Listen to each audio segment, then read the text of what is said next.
항상 기도합시다. 네, 여러분 항상 기도하시길 바랍니다. 오늘 보니까 좀 교회에 달라진 것이 좀 많죠. 뭐가 달라졌는지 모르겠지만 조금 깨끗해진 느낌, 좀 교회가 좀 깨끗해졌다 하는 정도 마음을 갖게 되는데요. 정말 많은 분들이 수고해서 어저께 하루 종일 우리 온 교회가 참 이렇게 많이 개선되고 깨끗해지고 밝아졌습니다. 정말 수고가 많았습니다. 특별히 우리 교회가 정말 원했던 거 하나 있는데 주보 없는 교회니까 우리 교회는 주보가 안 나오길 바랬는데 오늘 안 나왔어요. 얼마나 감사한지 모르겠어요. 주보하는 프린터가 고장이 나가지고 안 나왔어요. 주보팀이 얼마나 고생을 많이 해서 만들었는지 몰라요. 그런데 안 나오니까 주보팀은 마음이 아팠을 것 같지만 저는 개인적으로 너무 좋았습니다. 주보가 없는 것도 경험해 봐야 돼요. 그리고 뭐 나중에는 이제 뭐 불도 안 들어오고 전기도 안 들어오고 이런 것도 다 경험해 봐야 됩니다. 왜냐하면 교회는 그냥 당연하게 존재하는 게 아니에요. 누군가의 눈물과 섬김, 하나하나 돌보고 함께하는 사람들의 피땀 어린 수고로 말미암아 주의 몸된 교회가 존재하는 것이기 때문에 주보 안 나왔다고 주보팀 욕할 수 있습니까? 없습니까? 없어요. 점심 안 준다고 왜 교회에서 점심도 안 주냐? 교회가 점심 안 주는 게 아니라 그날 점심이 안 나온 것뿐입니다. 그러니까 우리 마음 안에 주님을 향한 더 강력한 집중이 있어야 되는 것이고 주보 한 번 없어도 편안하게 넘길 수 있는 마음, 그런 마음이 필요한 줄을 믿습니다. 그래서 옆 사람 같이 바라보면서 주보 없어도 괜찮아요. 네, 우리 특별히 여기 우리 예은자매인데 주보팀 밤새 만들었어요. 근데 안 나왔어요. 우리 마음이 다른 사람들은 그냥 없으면 없나 보다 하는데 저 사람은 안 나오니까 마음이 아프실 거 아니에요. 우리 박수로 격려 한번 합시다. 네. 하나님께서 우리 귀한 딸들의 수고를 아름답게 사용하시는 줄을 믿습니다. 우리 하나님 말씀 잠깐 간략하게 같이 살펴보기를 원합니다. 지난 시간까지 우리는 죄인들을 맞이하신 예수님을 향해서 바리새인과 서기관들이 비난하는 것 생각해 봤어요. 바리새인과 서기관들 보기에는 꼴불견이었어요. 예수님이 거룩하신 예수님이 거룩하지 않은 죄인들을 맞아들이신다. 야, 이거 어울리지 않는 일이다. 예수님의 진정성에 대한 의심을 표할 수밖에 없는 사건들이었습니다.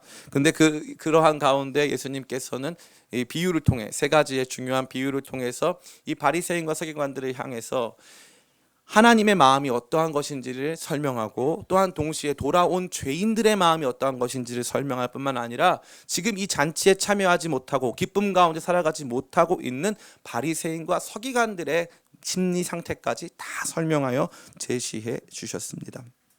특별히 지난 시간에는 바리새인과 서기관들이 가진 마다들의 모습, 즉 기쁨과 감격을 상실한 신앙의 모습을 생각하며 우리 자신의 모습은 어떠한가를 돌아보는 시간을 가졌습니다.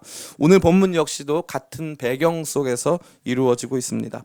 바리새인과 서기관들에게 하시던 예수님의 말씀은 이제 제자들을 향해서 말씀하고 있습니다. 오늘 본문의 말씀 1절 같이 한번 읽어보겠습니다. 시작.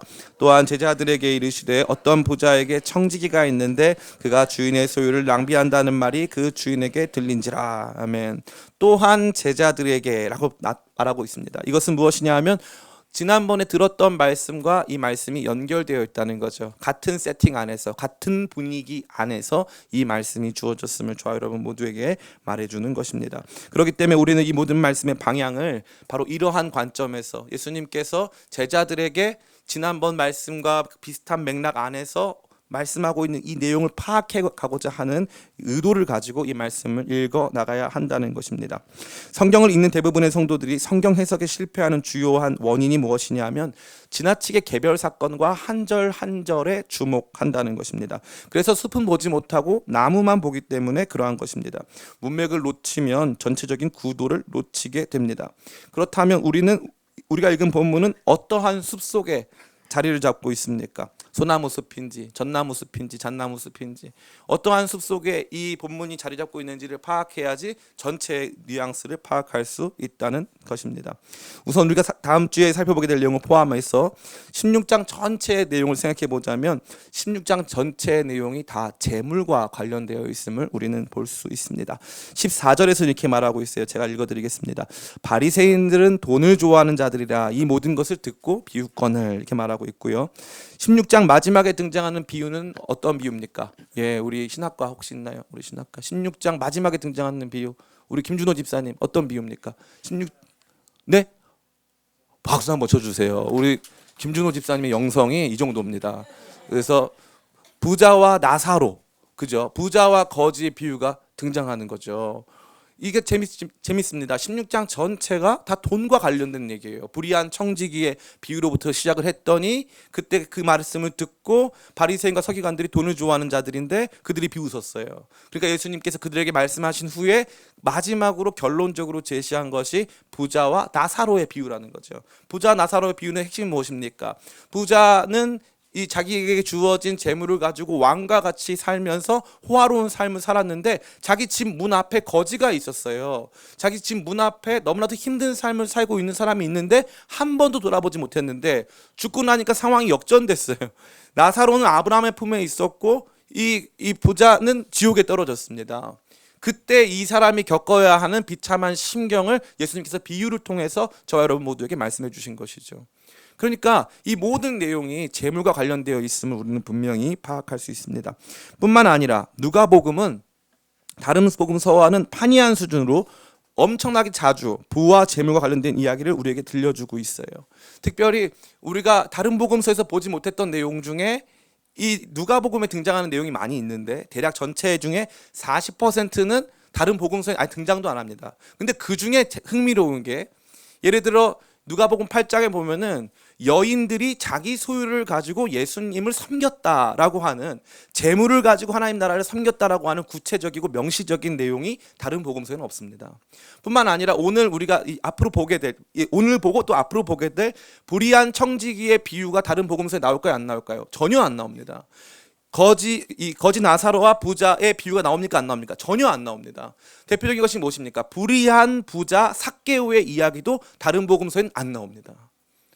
그러니까 누가복음은 돈과 관련된 엄청난 강조점을 두고 있는 것이죠. 그러니까 이제 우리는 이 숲을 넘어서 이 숲을 둘러싼 이 지역 전체가 어떠한 기후와 어떤 분위기를 가지고 있으며, 특별히 이 안에서 이 숲이 가지고 있는 분위기가 재물 사용과 관련되어 있음을 분명히 파악하게 됐다는 사실입니다. 이러한 관점에서 오늘 본문을 읽어나가며 주님께서 오늘날 이 재물과 관련된 문제를 가지고 살아가는, 돈 없이 살 수 있을까 없을까요? 없어요. 돈은 핍니다. 피가 없으면 사람이 죽죠. 돈이 없으면 사람이 죽습니다.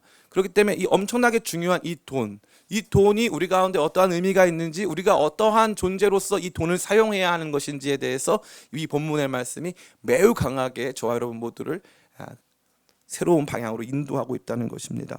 아무쪼록 이 말씀을 통해서 오늘 주님께서 주시는 분명한 메시지를 받고 하나님을 섬기며 참답게 아름다운 재물 사용의 삶을 살아가시는 저와 여러분 다 되시기를 예수님의 이름으로 축원합니다.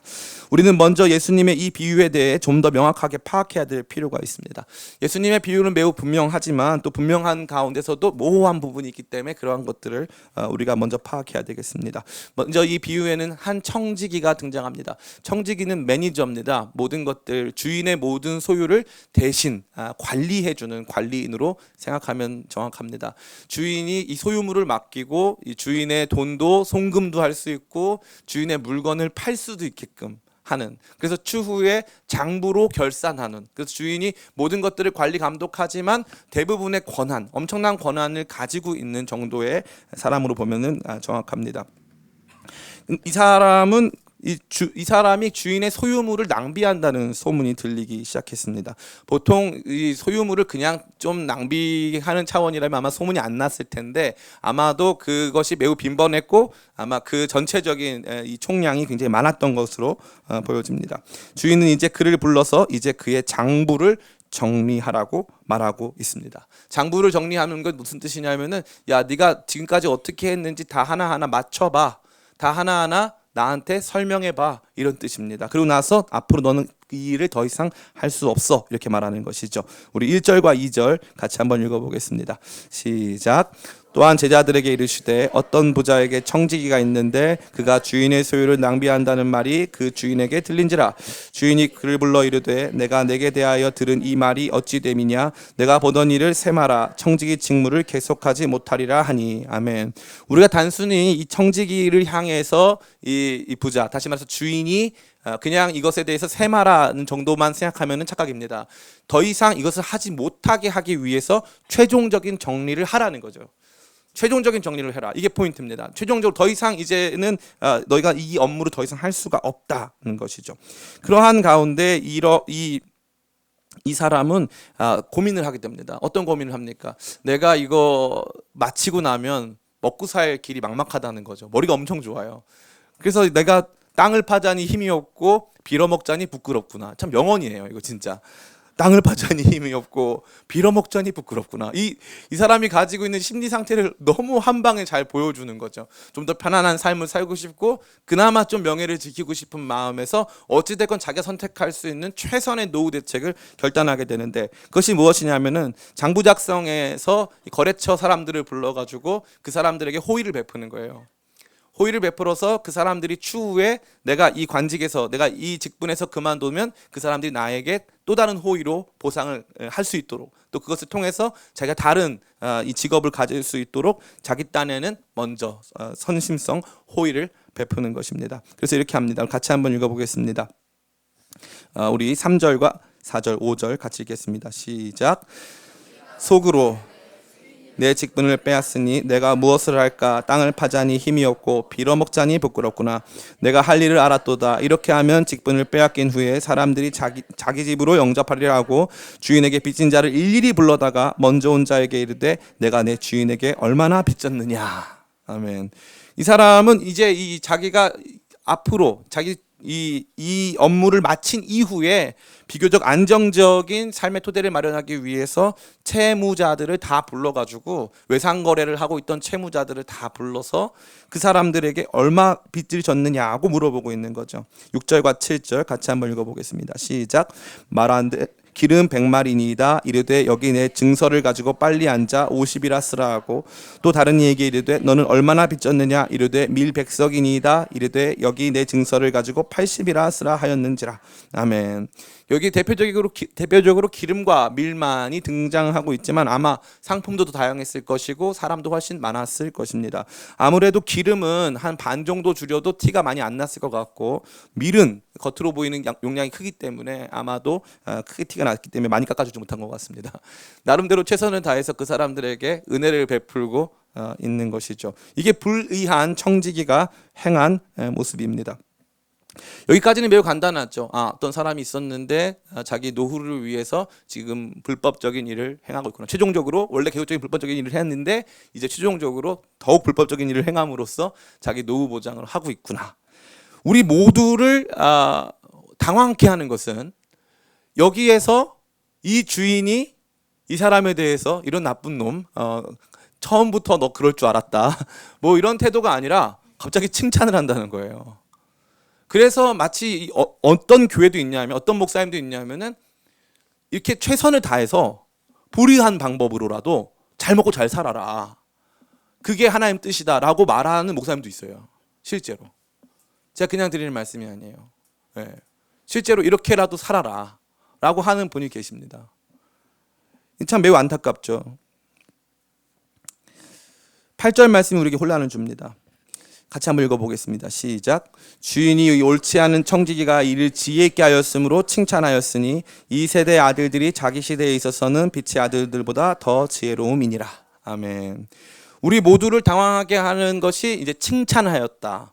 근데 그 칭찬의 내용이 그의 지혜로움이었다라고 생각하는 그 측면 때문에 우리가 마치 예수님이 어떻게 해서든지 이렇게 수단과 방법을 가리지 않고 삶의 방법들을 강구하고 최선을 다한 삶으로 결과를 얻어내는 이런 목적지향적인 삶, 이러한 삶에 대하여서 옹호하시거나 동의하시거나 인정하시는 것으로 우리가 생각할 때가 아주 많다는 것인데, 그것은 오해입니다. 여기 등장하는 지혜는 뱀같이 지혜롭고에 등장하는 똑같은 지혜입니다. 뱀의 지혜는, 뱀이 선한데 지혜롭습니까? 아니면은 먹고 살기 위해서 다른 동물을 죽이는데 지혜롭습니까? 앞이에요, 뒤에요? 네, 뒤죠. 뱀의 지혜는 생존을 위한 지혜고 그 지혜 자체는 중립적입니다. 약삭 빠르고 똑똑한 이미지를 보여주는 것이죠. 그러니까 여기서 이 주인이 칭찬, 이 주인은 하나님을 말하는 것인데, 이 하나님의 칭찬은 야, 너 되게 똑똑하구나 이거예요. 그래서 그 칭찬의 내용은 중립적인, 다시 말해서 이 불의한 사람이 어떻게든 먹고 살려고 했던 그의 우리가 상상할 수 없었던 수준의 불의함과 그 불의함을 이루어가기 위해서 그가 추구하는 방식의 탁월함, 똑똑함에 대하여서 대단하다고 인정해 주시는 수준입니다. 그 뒤에 등장하는 말이 중요하죠. 그래서 뭐라고 합니까? 이 세대의 아들들이 자기 시대에 있어서는, 이거 뭐냐면요, 이 세상의 사람들이 자기 스타일의 삶에 대해서는 빛의 아들들보다 똑똑하다. 빛의 아들들, 다시 말해서 거룩한 삶을 사는 우리가 거룩을 이루어가기 위해서 추구할 수 있는 지혜, 거룩을 위해서 똑똑하게 살아가는 것보다 불의한 방식으로 똑똑하게 살아가려고 하는 사람들이 훨씬 똑똑하다 이거죠. 훨씬 그 방법이 다채롭다는 것입니다. 가끔 이 신문에서 또 뉴스를 통해서 이 각종 비리들을 발견할 때가 아주 많은데, 어떤 사람들은 주유소가 있는데 기름 탱크까지 연결하려고 장장 뭐 200m 정도 매일 이렇게 이 밑에 갱을 파가지고 작은 땅굴을 파가지고 거기다가 작은 구멍을 뚫은 거예요. 그래서 걸리지 않도록 아주 소량의 이 기름만을 계속 유출시켜가지고 그걸 계속 팔았다는 거죠. 그 정도 머리라면, 그 정도 열정이라면, 아니 그 좋은 머리로 요즘에 우리는 알 수 없지만 이 마약 이 밀매라던가 이 엄청난 범죄에 사용되는 다크웹이라는 게 있어요. 다크웹. 이 다크웹은 무슨 뭐 네이버, 구글 이런 데서는 아예 검색도 안 되고 들어갈 수도 없습니다. 근데 이 사람들이 이 FBI 이런 뭐 국제 수사 기관도 뚫지 못할 만큼 엄청난 수준의 보안을 가지고 있는, 보안 체계를 가지고 있는 자기들만의 인터넷 사이트를 구축해요. 사람들이 다 하는 말이, 아니 그 좋은 머리로 할 수 있는 일이 얼마나 많습니까? 그런데 대부분의 사람들은 그러한 것들보다는 어떻게 하면 돈을 더 잘 벌 수 있을까? 어떻게 하면 더 잘 먹고 잘 살 수 있을까에 대해서 혈안이 되어 있고 거기에 최선을 다해서 그러한 길로 가고 있다는 거죠. 그러니까 여기서 등장하는 칭찬은 어떠한 의미로 보면은 비꼬는 것입니다. 대단하다. 야, 너 진짜 끝간데까지 가는구나. 야, 너 진짜 그 머리로 이렇게까지 불의한 방법으로 사는구나 라고 주인이 이야기한 것입니다. 그러기에 이 칭찬은 우리가 생각할 수 있는 정상적인 칭찬이라고 볼 수는 없다는 것입니다. 이것이 이 모든 말씀의 핵심입니다. 그는 임박한 심판, 다시 말해서 너 이제 더 이상 그 직무를 할 수가 없어 라고 그것이 딱 주어지자마자 자기에게 주어진 마지막 권한을 다해서 불의한 방식으로 최종적인 불의함을 이루어갔다는 거죠. 그 위기를 모면했다는 것입니다. 그래서 야, 대단하다고 인정해 주셨다는 것이죠. 이것이 모든 말씀의 핵심입니다. 그러한 가운데 오늘 본문이라고 하는 이 나무가 주는 메시지는 두 가지입니다. 첫 번째로는 이 내용 가운데 이제 두 가지 중심적인 내용이 딱 등장하는 거죠. 이 본문이 말해주고 있는 첫 번째는 영원한 초소에서 환영받을 일에 재물을 사용하라는 거예요. 이 첫 번째 청지기가 어디다 재물을 사용했습니까? 자기 재물은 아니었어요. 남의 재물이었습니다. 그러나 그 재물을 불의한 방식으로 사용하는 데 있어서 거리낌이 없었습니다. 왜요? 이렇게 말하고 있기 때문에 그렇죠. 우리 본문의 말씀 같이 한번 읽어봤으면 좋겠습니다. 4절 말씀 같이 한번 읽어보겠습니다. 시작. 내가 할 일을 알았도다. 이렇게 하면 직분을 빼앗긴 후에 사람들이 자기 집으로 영접하리라 하고. 아멘. 9절 말씀 같이 한번 읽어보겠습니다. 시작. 내가 너에게 말하노니 불의의 재물로 친구를 사귀라. 그리하면 그 재물이 없어질 때 그들이 너희를 영주할 처소로 영접하리라. 아멘. 지금 이 사람이 주인의 재물로 생색을 내서 자기는 영원한 처소로 들어가려고 하는, 영원한 안정으로 들어가려고 하는 모습을 보여주지 않습니까? 그러니까 내게 주어진 내 것은 아니지만 내게 맡겨진 것들을 사용해서 이 나를 영원한 처소, 다시 말해 하나님 나라 들어갔을 때 칭찬받을 만한, 하나님 나라 들어갔을 때 가치 있는 그러한 상황으로 우리 자신을 만들어 가라라고 하는 메시지를 주님께서 이 불의한 청지기의 비유를 통해서 주신다는 거죠. 세상 사람들이 먹고 살기 위해서도 그 영원한 나라, 다시 말해서 영원한 안정을 위해서 어떻게 해서든 수단과 방법을 가리지 않고 그것들을 재물을 사용하는데 왜 너희들은 그러한 일들을 하지 않느냐라고 물어보신다는 것입니다. 이와 관련돼서 드릴 말씀이 매우 많지만 이 확실한 것 중에 하나는 이 불의한 부자 삭개오의 이야기가 이 본문과 가장 잘 어울린다고 할 수 있습니다. 삭개오는 세리 중에 가장 나쁜 세리였습니다. 나쁜 세리. 그래가지고 저만 웃긴군요. 이런 나쁜 세리. 근데 이 삭개오가 나쁜 세리였는데 그래서 그에게 붙은 타이틀이 세리장이라는 거예요. 세리장. 예. 세리장이 될 정도가 됐다면은 그는 그의 아마 영혼을 팔았을 것입니다. 뭐 국가, 뭐 종교, 뭐 윤리, 뭐 이런 거 없습니다. 그한테는 어떻게 해서든 최선을 다해서 먹고 사는데 혈안이 돼 있던 거죠. 불의한 일을 서슴지 않았을 것입니다. 그런데 참 흥미롭게도 그가 예수님의 이 자신이 살고 있는 지역 여리고로의 도착을 듣자마자 그가 어떻게 합니까? 예수님을 보고자 합니다. 예수님을 보고자 하다가 예수님께서 그가 있는 나무 밑으로 가셔서 삭개오야 오늘 내가 너희 집에 유하여야겠다 하니까 삭개오가 예수님을 맞아들이죠. 그러고 나서 어떤 행동을 보여줍니까? 예수님 말한 적이 없는데 자기가 먼저 일어서서 내가 너의 것을 토색한 것이 있다면 네 배를 갚고 나의 재산의 반을 가난한 사람들에게 주겠습니다. 예수님을 만난 사람들의 삶 안에 이러한 놀라운 변화가 있는 거예요. 재물 사용이 달라지기 시작한 것이죠. 사실 그 재물도 사실 엄밀히 말하면 삭개오 것이 아니었습니다. 재물의 이 축적 방식이 잘못되었습니다. 그러나 그럼에도 불구하고 그는 얼마든지 그것을 자기의 것으로 고백할 수 있었지만 그는 그렇게 하지 않았고 그 재물을 주님 앞에서 가난한 사람들을 나눠주겠다는 거죠. 오늘 본문 뒤에 이어지고 있는 부자와 거지 나사로의 이야기도 동일합니다. 부자는 왕처럼 살았습니다. 행복한 삶을 살았어요. 그러나 결국 그가 마지막 날, 다시 말해서 영원한 처소로 들어가게 되는 날 환영받지를 못했습니다. 왜요? 그의 재물 사용, 그에게 맡겨진 삶의 모든 기회들, 그의 건강, 그의 권력, 그의 명예, 그가 할 수 있는 모든 일들이 철저히 자기만을 위해서 사용되었기 때문에 이 부자의 삶의 마지막이고 최종적인 모습은 굉장히 불행했다라는 것이 예수님께서 전해주시는 말씀입니다. 저는 이것이 매우 중대한 메시지를 가진다고 생각합니다. 그 사람이 어떠한 사람인가를 보기 위해서는 그 사람의 소비 패턴을 파악하면 됩니다. 그 사람이 무엇을 위해서 헌신하고 소비하느냐. 제가 이 설교를 준비하기 위해서 다른 우리나라에서 아주 유명하다고 하시는 목사님들이 이 설교를 하시는 내용을 한 대략 4개에서 5개 정도 설교를 들었습니다. 전체를 다 들었어요. 전체를 다 들었는데 그 중에 저의 귀를 의심하게 한 분이 이제 옥하는 목사님이었습니다. 과거 사랑의 교회가 아니던 시절이 있어요. 은평교회라고 이제 이름이 있었던 시절이 있는데 그때 은평교회 시절이었습니다. 그러니까 아직 충분히 교회가 부흥하지 않았던 한참 교회가 저희 교회처럼 한참 부흥하고 있었던 시절이었어요. 그때 목사님이 재물과 관련된 설교를 하는 교회가 좋은 교회다 말씀하시면서 오늘 우리 그 목사님 옥 목사님의 이제 말씀 그대로 전언을 해드리자면 오늘 우리 은평교회 처음 오신 분도 계시고 새신자도 있을 텐데 여러분도 한번 들으셔야 된다고. 재물 설교 한번 들어야 된다 이거예요. 영원한 하늘나라를 상급으로 받고 살아가는 사람들의 삶이 어떤 것인지 알지도 못한 채 여기 그렇게 값싸게 들어오는 곳이 아니라고. 와, 저는 제가 거기에 앉아있으면 낯이 뜨거울 정도로 정말 재물과 관련된 어떻게 보면 너무 충격적일 만큼 강력한 설교를 이 본문을 토대로 하셨습니다. 우리가 무엇을 어떻게 소비하느냐는 우리가 누구인가를 보여줍니다. 어디에 어떠한 물건을 사기 위해서 어떠한 시간과 물질과 어떠한 노력을 기울이느냐, 우리가 어떠한 삶을 살아가느냐는 우리가 무엇을 어떻게 쓰느냐와 직접적으로 연관되어 있습니다. 그런데 이 우리로 하여금 현세적인 만족, 지금 이 사람 청직이라고 하는 이 사람은요, 흥미롭게도 이러한 일, 다시 말해 이 임박한 진노, 임박한 심판의 메시지가 없었다면 그냥 대충 살았을 거예요.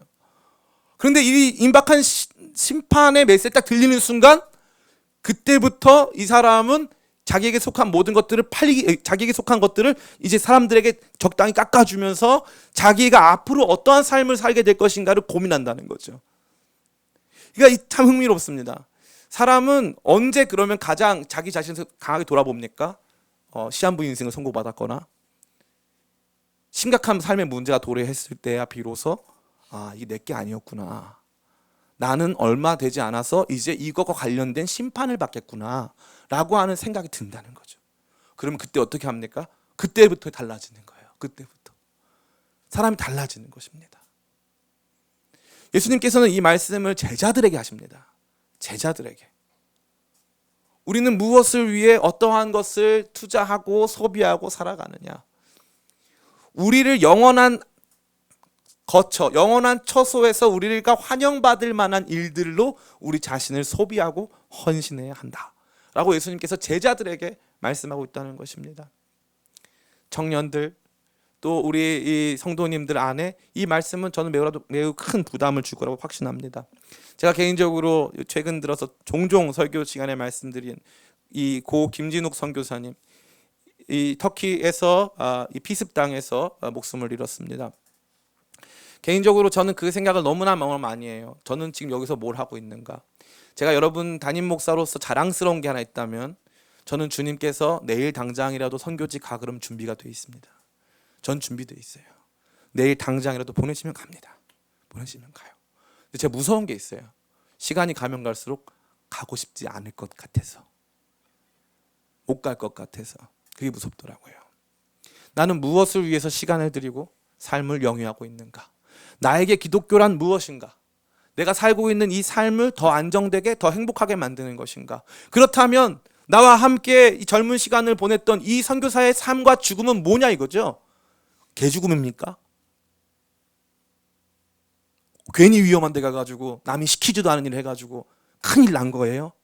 그게 우리 생각이라면 우리 회개해야 됩니다. 회개해야 돼요. 무엇을 위해 우리에게 주어진 것들을 드렸는가?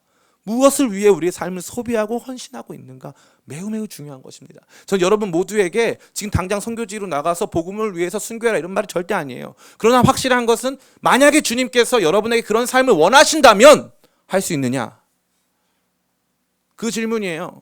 그걸 원하신다면 할 수 있느냐?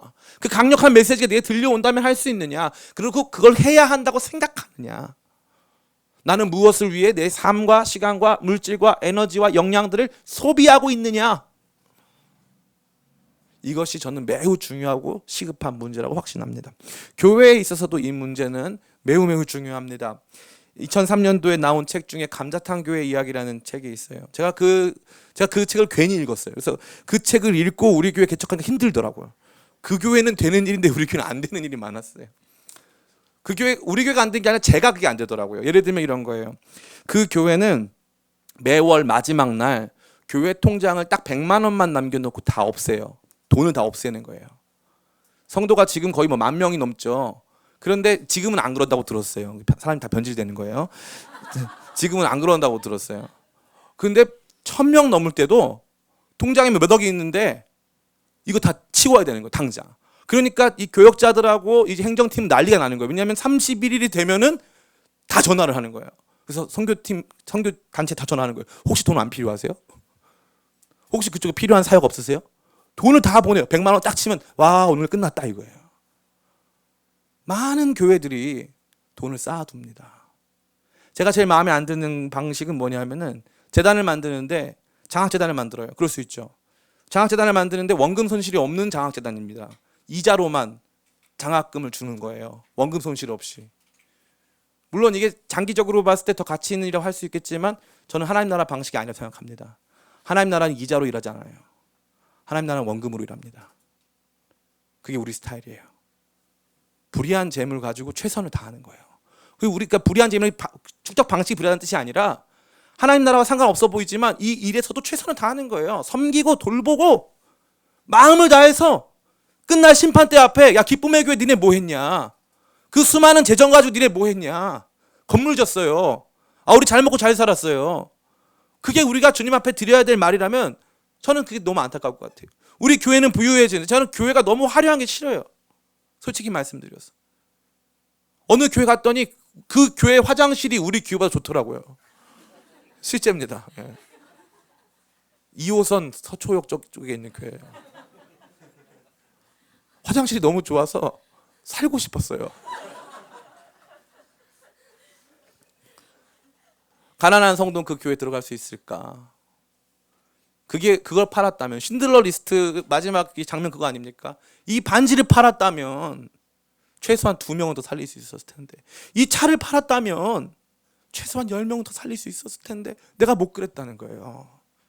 뭐 그게 무슨 뭐 설정으로 된 내용이건 다 필요 없습니다. 확실한 것은 우리의 마음이 그러해야 한다는 거죠. 우리 교회가 이런 거 좀 아꼈으면은 누군가한테 좀 도움이 될 수 있었을 텐데. 여러분 담임 목사 잘못 만났어요. 왜냐하면은 제가 얼굴은 안 그렇게 생겼는데 긍휼이 많아요.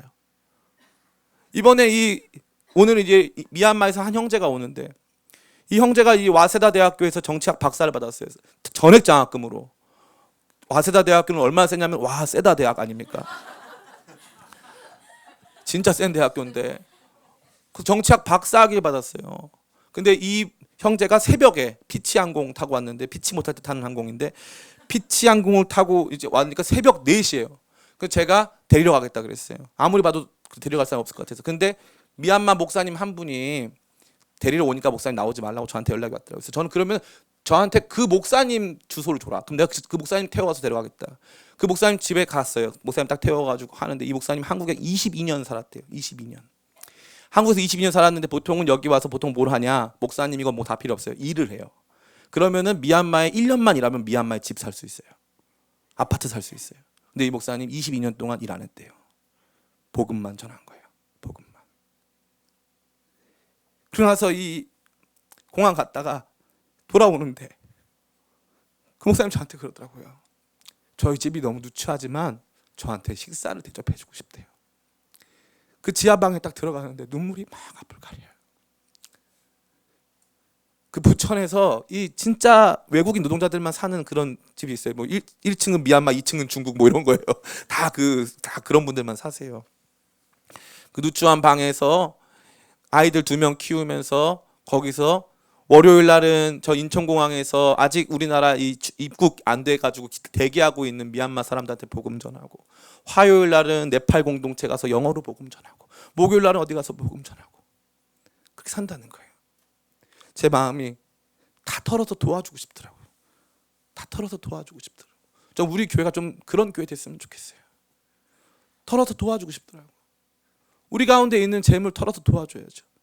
언제 우리 교회의 이 위대한 이야기가 끝날지는 모르잖아요. 좀 우리 규모 없어 보일 수 있죠. 아, 목사님 너무 규모 없다. 너무 이렇게 그때 도와주면, 우리 김준호 집사님이 제일 좀 힘들어하실 수 있지만 선교팀장이니까 저한테 늘 잔고 얘기를 하세요. 목사님 잔고가 그렇게 많이 남진 않았어요.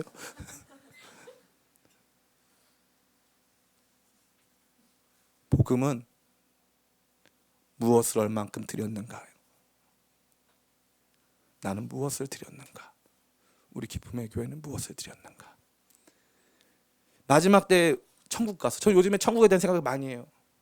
천국에 올라가서 성도들을 만났는데 내가 그들보다 너무 잘 살아서, 너무 행복한 삶 나 혼자 살아서 그들의 수고와 아픔에 동참한 적이 없어서 그들이 나를 영접하지 못할 만한 사람이라면, 그러면 나는 얼마나 불행할까? 그 생각을 너무 많이 합니다.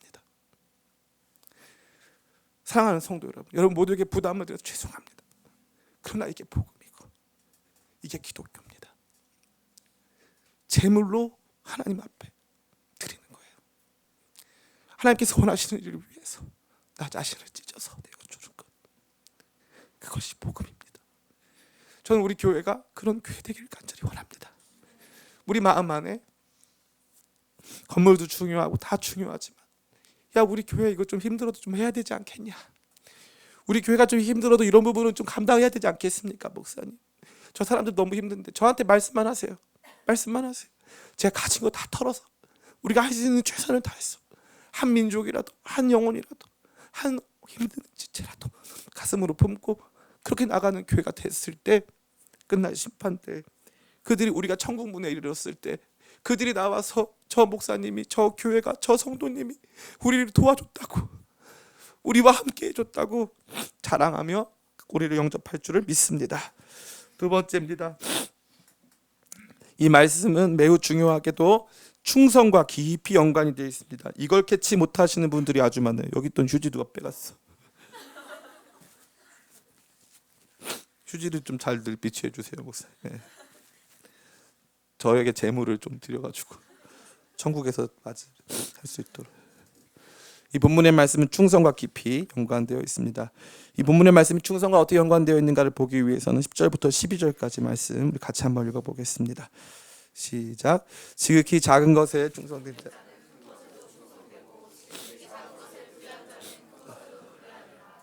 너희가 만일 불의한 재물에도 충성하지 아니하면 누가 참된 것으로 너희에게 맡기겠느냐?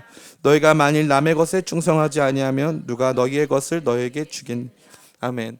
그러니까 성경 읽는 눈이 필요한 거예요. 아까 우리가 4절과 9절에 영접을 연결한 것처럼 이 10절과 12절까지 등장하는 충성이라고 하는 맥락을 파악하지 못하면 자꾸 여긴 불의가 뭐고 뭐 이런 생각이 드는 거예요.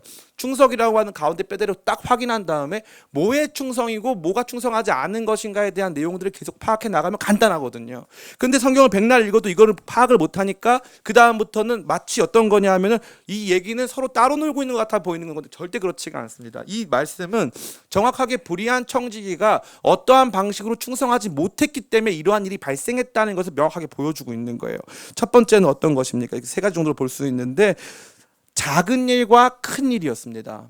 작은 일과 큰 일. 이 주인이 어떠한 방식으로 이 청지기의 부정을 듣게 됐습니까? 소문을 들었어요. 낭비한다는 소문을 들었어요. 소문이 울려 퍼질 때까지 시간이 굉장히 많이 걸렸을 것입니다. 그러니까 처음에는 조금씩 주인 재산에 처음엔 아마 이랬을 거예요. 이 주인 재산을 다른 방식으로 이렇게 정상적인 방식으로 이렇게 증액시키고 있는 과정에서 주인 재산을 이렇게 늘리고 있는 과정에서 조금 더 수익률이 좋은 데다가 잠깐 가서 한 다음에 수익률을 맞춰놓고 그 차액분 더 많이 늘어난 부분은 아마 본인이 착복했을 것입니다. 정상적이죠. 왜냐하면 돈의 흐름만 안 들키면 상관이 없기 때문에 아마 그렇게 했을, 제가 너무 똑똑한가요? 어쨌거나 그렇게 아마 했을 거예요. 근데 시간이 지나니까 손실이 발생했거나 아니면 반대로 아예 다른 데 투자를 확 해버렸는데 거기가 망했거나 이런 식으로 아마 문제가 발생했을 것입니다. 처음에 큰 거 했을까요? 작은 거 했을까요? 그렇죠. 많이 해보신 처음엔 아마 작은 거부터 했을 거예요. 작은 거를 드렸을 거예요. 작은 위험 부담을 가지고 시작했을 거예요. 처음에 잘 되네. 나중에 어떻게 됩니까? 나중에는 모든 것이 통째로 다 망가져 버리는 거죠. 불의한 청지기가 지금 왜 주인한테 소환 당해가지고 야 최종 정산해, 너 앞으로 이 직무 왜 못할 거야, 이 문제가 왜 발생했습니까? 이 작은 부분 안에서의 충성을 하지 못한 거예요. 그러니까 나중에 큰 문제가 발생되었다는 것입니다. 이 부분이 너무나도 중요한 것이죠. 우리의 삶에 주어진 작은 것들에 대해서 하나님께 충성하지 못하는데 어떻게 하나님 앞에 큰 것으로 충성할 수 있겠습니까?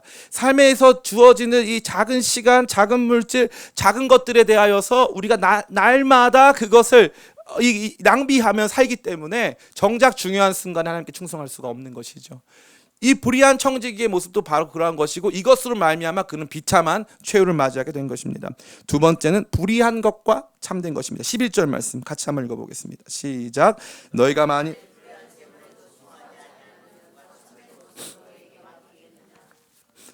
예, 11절. 네, 감사합니다. 이건 너무 많지 않나요? 이 정도는 거의 네. 너희가 만일 불의한 재물에 충성하지 않으면 참된 것으로 어떻게 너에게 맡기겠느냐. 지금 주인이 뭐라고 말했습니까? 다 정산해라. 너의 불의한 모든 일들이 다 파악됐다. 다 정산해라. 근데 어떻게 됐어요?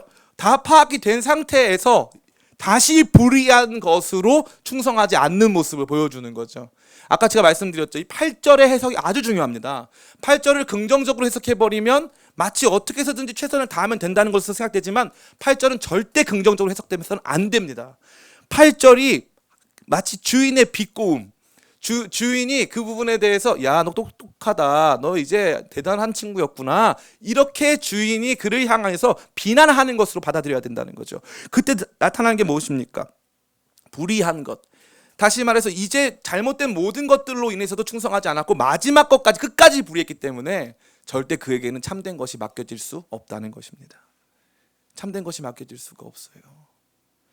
너무 안타깝습니다. 세 번째입니다. 이것은 남의 것과 나의 것입니다. 12절 말씀 같이 한번 읽어보겠습니다. 시작. 너희가 만일 남의 것에 충성하지 아니하면 누가 너희의 것을 너희에게 주겠느냐. 아멘. 너희가 만일 남의 것에 충성하지 아니하면 누가 너희의 것을 너희에게 주겠느냐. 주인의 것은 남의 것이었습니다. 남의 것이었어요. 그런데 거기에 충성했습니까? 안 했습니까? 안 했어요. 주인께서 주신 것을 마치 나의 것처럼 했단 말이죠. 그러면은 주인은 어떻게 됩니까? 원래는 이 남의 것, 주인의 것을 열심히 하면은 나의 것, 주인이 주는 나의 것이 있단 말이에요. 근데 이제는 나의 것을 주지 않겠다는 거죠. 나의 것을 주지 않겠다는 거죠. 그러니까 이 말씀은 두 가지 차원을 동시에 우리 모두에게 알게 하는 거예요. 하나는 이 불의한 청지기의 세속적 방법 정도로 우리가 이 재물을 영원한 처소에서 환영받을 만한 일에 사용해야 된다는 것과, 다른 한편으로는 이 청지기가 이 불의한 모습이 되어 있는 그 상태 자체를 보여주는 것입니다. 그의 불충성, 그의 신실하지 못한 모습이 이러한 방향으로 작은 일과 큰 일, 불의한 것과 참된 것, 남의 것과 나의 것 측면에서 완전히 잘못되어 있음을 보여주는 것이죠. 그렇다면 이 모든 일들이 왜 발생했습니까? 그리고 이 모든 일들이 발생한 배경 안에 있었던 결론은 무엇입니까? 우리 13절 말씀 다 끝났습니다. 13절 말씀 같이 한번 읽겠습니다. 시작. 집 하인이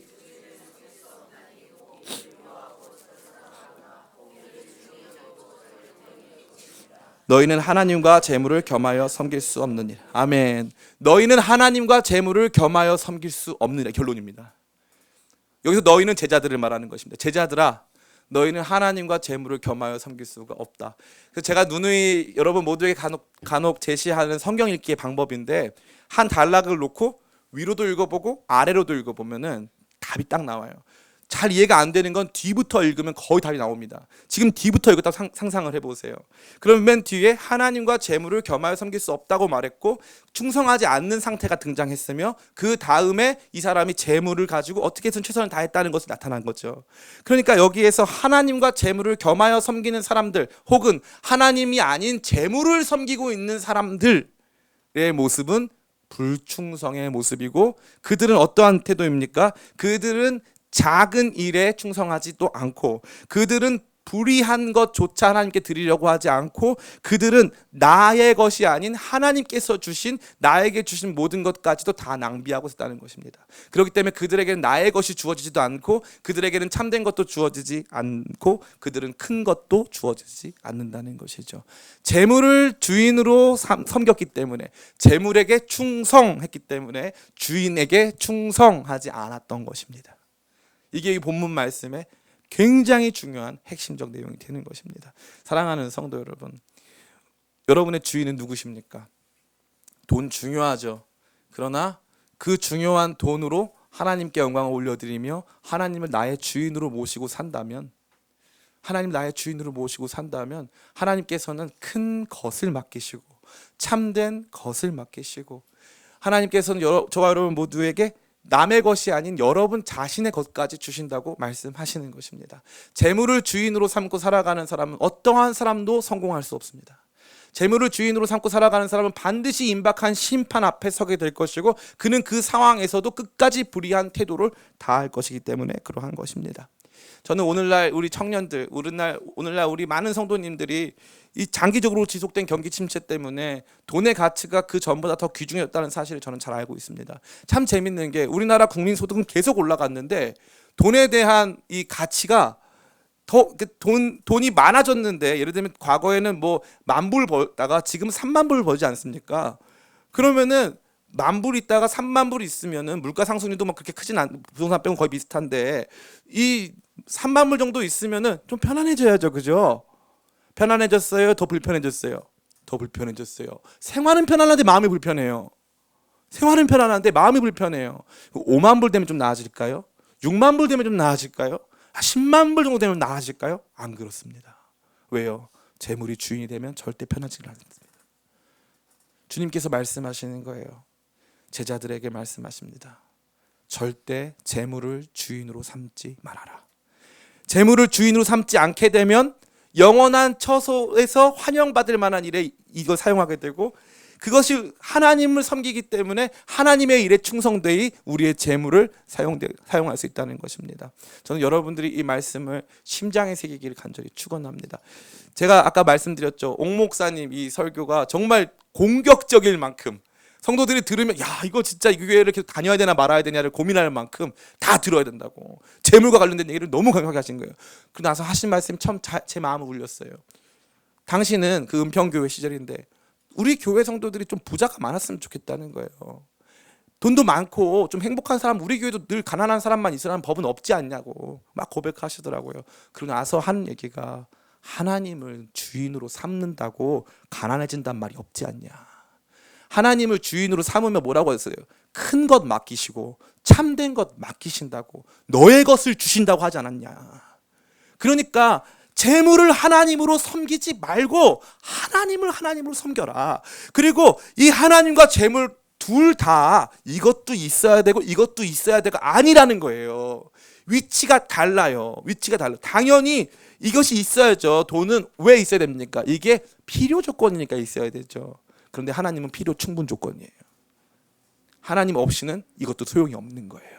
더 중요한 분, 내가 더 섬겨야 할 분, 내가 나의 삶의 소비, 나의 삶의 시간 투자, 나의 삶의 열정을 다해서 나 자신이 하나님께 속한 거룩한 참된 청지기임을 드러내야 하는 사명이 있음을 제자들에게 말씀하신다는 것이죠. 사랑하는 성도 여러분, 저는 여러분 모두에게 축복된 삶을 드리기를 원합니다. 하나님을 주인으로 섬기시길 바랍니다. 하나님께 충성하실 때 하나님께서 여러분에게 큰 것으로 맡기시고, 하나님께서 여러분에게 참된 것으로 맡기시고, 하나님께서 여러분을 향하여서 여러분의 것을 주시면서 영원한 하늘문 앞에서 칭찬받고 환영받을 만한 복된 삶이 되게 하실 줄 저는 믿습니다. 하나님을 주인 삼아 재물에서 자유함을 얻고 하나님께 칭찬받으며 천국 앞에서 수많은 사람들에게 환영받는 삶이 되시기를 예수님의 이름으로 축원합니다. 잠시 같이 기도하겠습니다. 아버지 감사합니다.